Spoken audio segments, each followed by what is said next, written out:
એટલે સબકોન્શિયસમાં જવા માટે ખાલી રિપીટેશન જોઈએ છે. રિપીટેશન.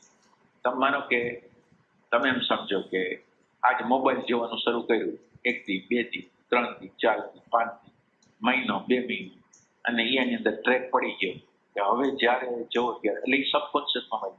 હવે તમારા કંટ્રોલ બહાર છે. હવે તમે એને કંટ્રોલ કરવા માંગો તો પણ ન થાય. આ સબકોન્શિયસ માઇન્ડમાં તમે રિપીટેડલી જે વસ્તુ કરો છો અહીંયા સબકોન્શિયસમાં એટલે રિપીટેડલી તમે પ્રેઝન્ટ મોમેન્ટમાં આવો છો. રિપીટેડલી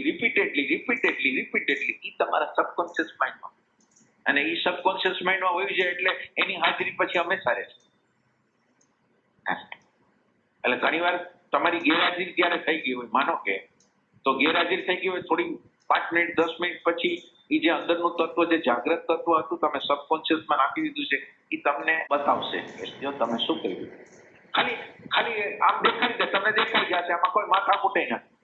સીધું આટલી જ વાત છે.